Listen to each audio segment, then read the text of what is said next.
beloved, Boss Mike, Cervera.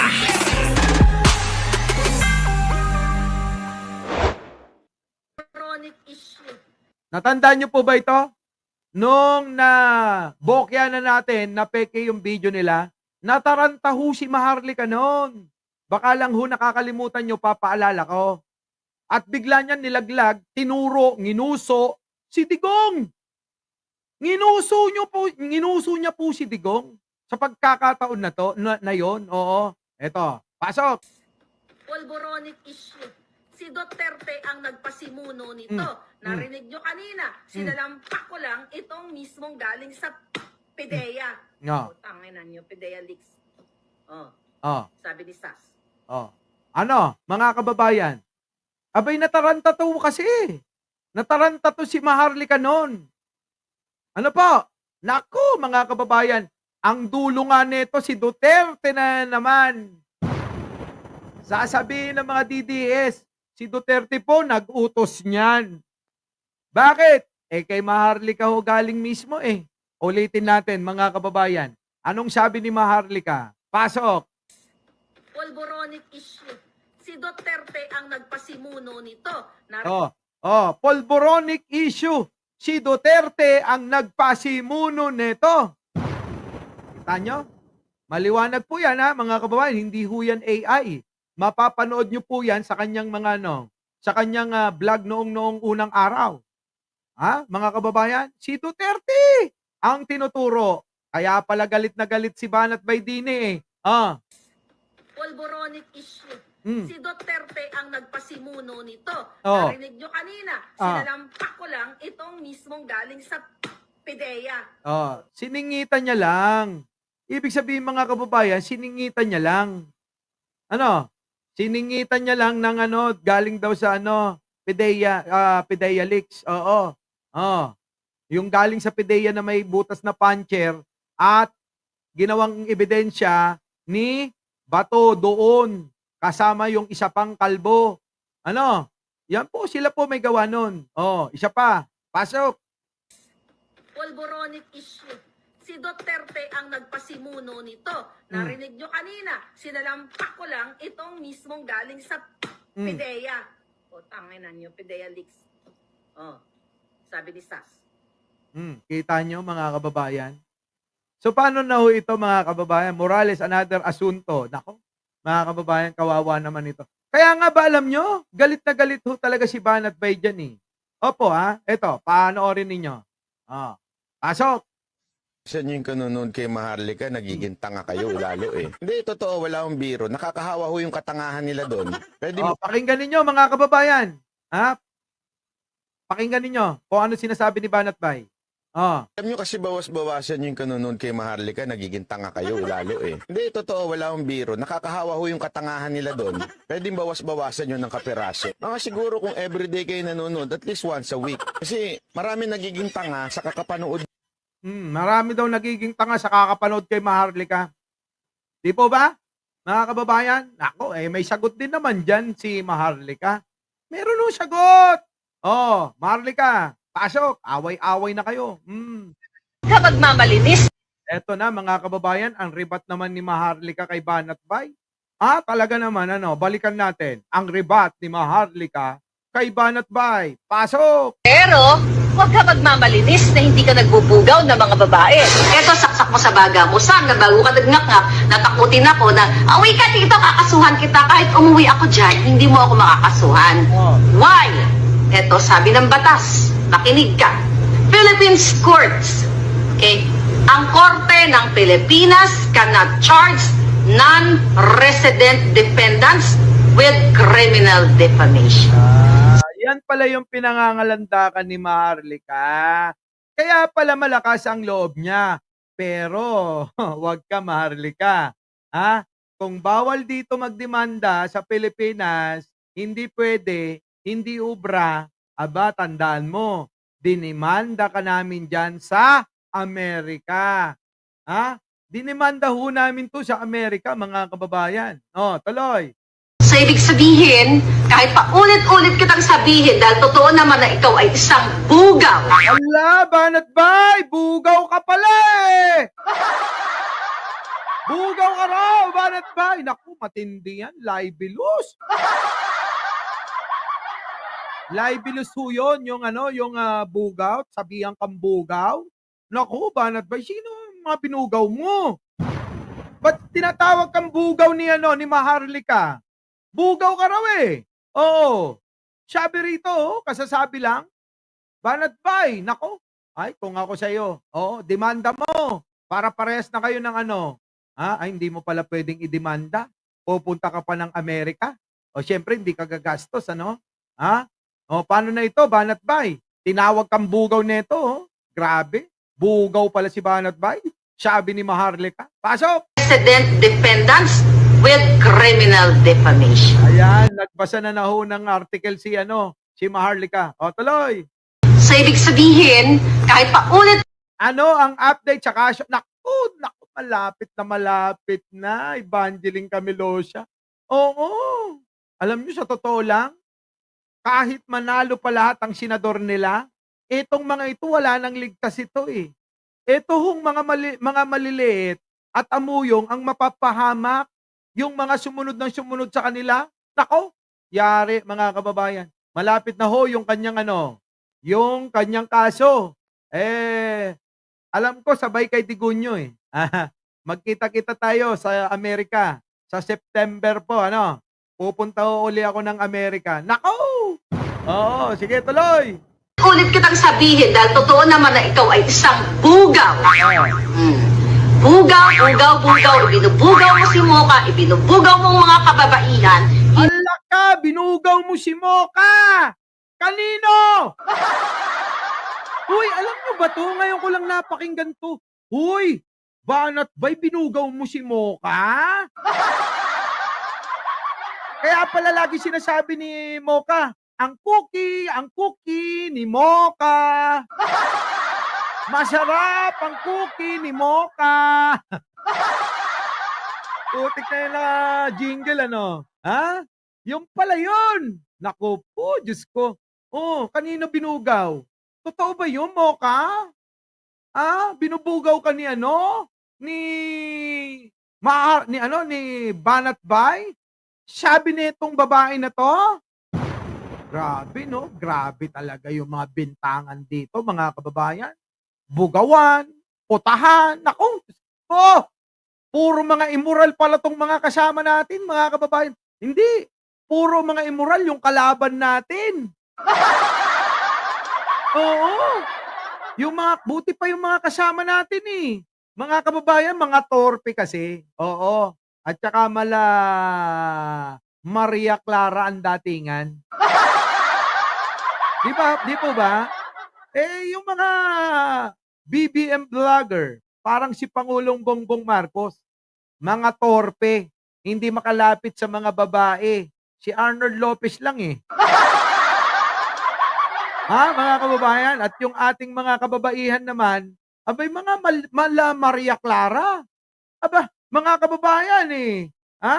Kitang-kita nyo naman eh, no? Grabe. Grabe to si Maharlika. Oo, sabi, bugaw daw eh. Ano ba yung bugaw yun? Maharlika nin? Totoo naman na ikaw ay isang bugaw. Bugaw. Ibinubugaw mo si Mocha, ibinubugaw mo mga kababaihan. Ala ka, Banat Bay, bugaw ka raw talaga. Inulit-ulit ko nga eh. Kasi baka mamaya mali ako ng pandinig. Oy, grabe, bugaw. Binubugaw mo si Mocha, binubugaw mo ang mga kababaihan. Sabi niya.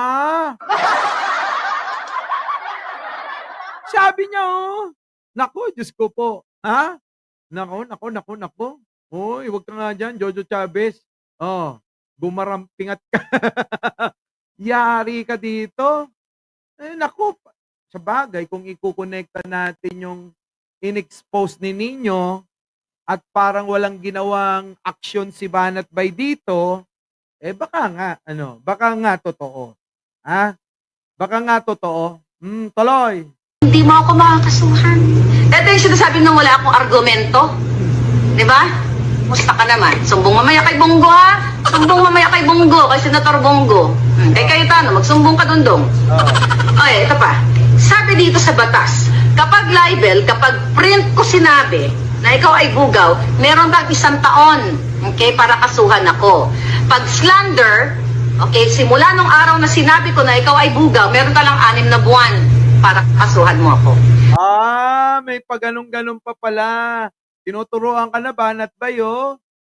Paano ka naman magkakaso kung ikaw nga aligaga sa mga kaso mo, ano? Naku, kawawa naman, ano? Kawawa talaga pag nakakasuhan, eh. Kapag ka may kaso ka, mga kababayan, hindi ka makaganti-ganti sa iba, eh. Bakit to? May kaso ka, eh. Parang ito, tignan ninyo. Naku, Banat Bay. Grabe, yung mga revelasyon ni Maharlika. Kaya ho siguro itong si Banat Bay ho, ay talagang hindi na ho nakipagbati dito. Ano? Mercy Nervous. Oy, teka, baka nanonood yung mami ko. Mami Del!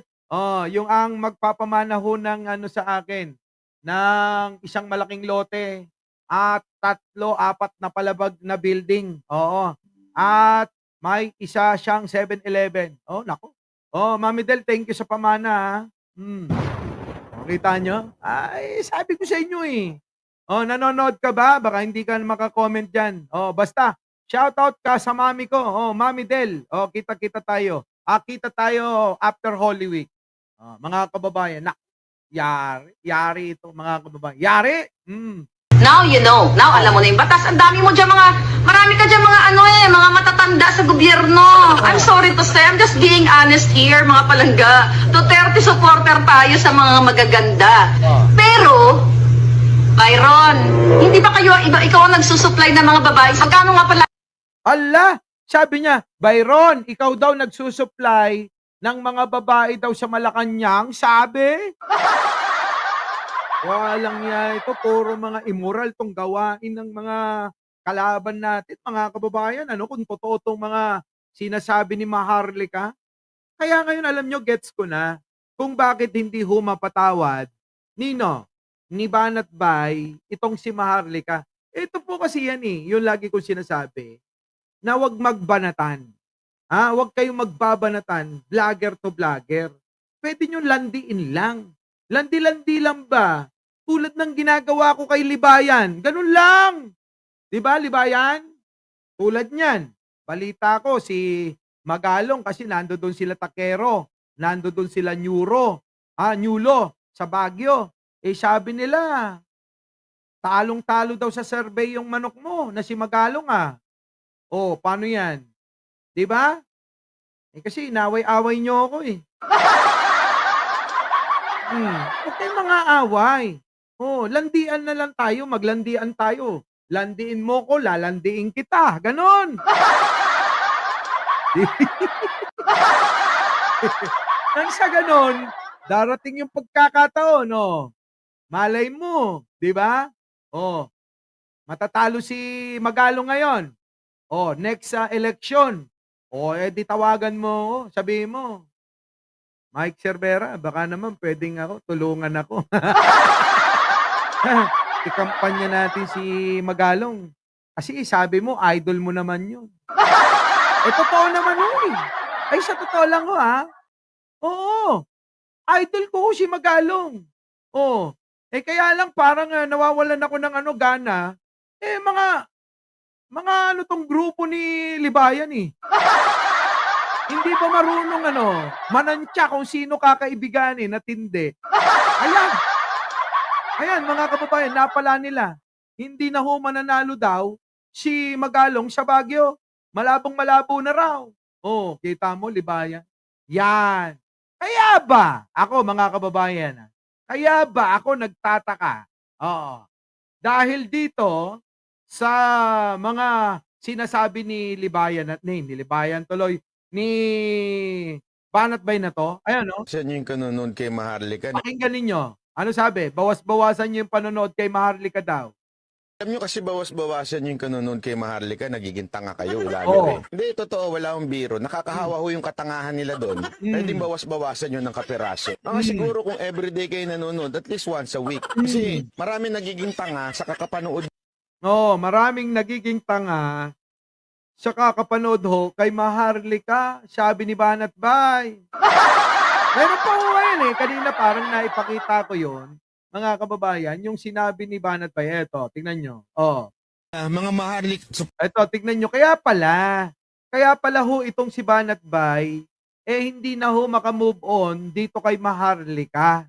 Dahil nga daw po dito, oo, dito sa mga banat ni Maharlika na to, abay paratangan ba naman na nagbubugaw itong si Banat Bay? Ano po? At pati si Mocha dinamay na binubugaw din daw ni Banat Bay. Oh, di ba? Mga kababayan gaano ba kaganda si Mocha sa personal? Makinis ba? Sabi ho nung iba, hindi naman daw. Ha? Hindi naman daw ganong kakinis, mga kababayan. Sabi nga, magaspang daw eh. Oh, ewan ko. Baka naman sa camera lang maganda. Oh, eto, tingnan niyo. Galit na galit to. Pinakita ko na to kaninang umaga pero para ito sa mga hindi pa hindi pa nakakapanood. Pasok. ako. Sila, mga Maharlik supporter sila. Mga panatiko ni Maharlika. Hiwalay na natin ngayon yan. Hindi ho magkasama yan. Ihiwalay na ho natin. Huwag na ho tayo magpanggap. Pasensya ho pero yung mga nagsasabi, unite with Maharlika. No! Hindi yan Duterte supporter. Kita nyo, no? Ganun sila. Ganun sila, mga kababayan. Siraan ng siraan. Alam nyo, ayoko ho ng ganyang kasama. Yung naninira, di ba? Yung magkasama kayo sa laban, tapos hindi kayo mapagkaisa. Pero, ang panawagan ninyo, mga kababayan, magkaisa na po tayong lahat. Kayo nga ni Maharlika, hindi nga kayo makapagkaisa. Tapos mananawagan kayo na mga kababayan, magkaisa na po tayo. Pabagsakin na po natin ang gobyerno. Okay, tanyo, mga kababayan.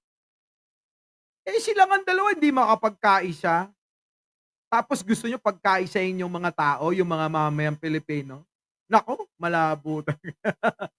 Anti-Marcos lang yung kuno. Ang tunay talaga ditong Duterte supporter yung mga nakinig ho sa Pangulong Duterte at hindi nakinig kay Maharlika. Kaya huwag nyo akong baligtarin. Ako pa ang babaligtarin yung mga animal kayo. Yung totoo. Kita nyo naman siguro kung ilang beses natin nakasama si Pangulong Duterte at sasabihan nyo pa ako, ganon? Mga hindot kayo, sa totoo lang. Hindot. Hindi, sabi ni ni Maharlika bugaw ka raw O yan bugaw ka raw, Banat Bay. Binubugaw mo si Mocha, O yan bugaw sabi Banat Bay, ano ba yung pinaglalaban mo? Sabi rito, bugaw ka raw. ulit kitang sabihin dahil totoo naman na ikaw ay isang bugaw. Bugaw. Ibinubugaw mo si Mocha, ibinubugaw mo mga kababaihan, hindi mo ako makakasuhan. Ito yung sinasabi nang wala akong argumento. Oo nga daw, wala ka raw argumento dahil pantanga lang daw yung content mo. Sabi ni Banat Bay, oo, pantanga lang daw Puro ka lang daw chismis. Tignan ninyo mga kababayan. Sagot, Banat Bay, bugaw ka raw. Ang babaligtarin yung mga animal kayo. Oo nga naman, ba't binabaliktad nyo? Totoo. Kita nyo naman siguro baligtarin. Ako pa ang babaligtarin yung mga animal kayo. Yung totoo. Kita nyo naman siguro kung ilang beses natin nakasama si Pangulong Duterte at sasabihan nyo pa ako, ganon? Mga hindot kayo, sa totoo lang. Mga hindot pala daw kayo Kita nyo, sinasabihan nila mga kababayan, hindi tayo Hindi tayo. Kundi, mga kababayan, yung mga DDS na mga kasama nila. Oo. Yun ang sinasabihan niya. Hindi ho tayo na na sumusuporta kay Pangulong Bongbong Marcos. Oo, ang sinasabihan niya ay yung mga kapwa nila DDS. Kaya huwag nyo akong baligtarin. Ako pa ang babaligtarin yung mga animal kayo. Yung totoo. Kita nyo naman siguro kung ilang beses natin nakasama si Pangulong Duterte at sasabihan nyo pa ako, ganon? Mga hindot kayo, sa totoo lang. Ihiwalay na natin yan. Kaya ako, mabawasan man ako ng followers, mabawasan man ako ng viewers, wala akong pakialam. Walang pakialam. Bugaw ka nga raw, Banat Bay, sabi. ibinubugaw mo si Mocha, ibinubugaw mo ang mga kababaihan, hindi mo, totoo naman, ibig sabihin, kahit pa ulit-ulit, totoo naman na ikaw ay isang bugaw. Bugaw, ibinubugaw mo si Mocha, ibinubugaw mo ang mga kababaihan, hindi mo ako makakasuhan. Banat pa, hinahamon ka pa. Ha? Kita nyo mga kababayan? Kaya ho mga kababayan, etong mga ito, wala na hong patutunguhan. Kung hindi sa kulungan, mga kababayan. Sa kulungan. Oo. Wala na ho, hindi na ho sila mapagkaisa eh. Ano pa pupuntahan nyo? Pero ninyo, pinakalat nyo ng pinakalat, yung alin? Yung pulburon video, ayan. Ano ang tutunguhan nila? NBI. Our beloved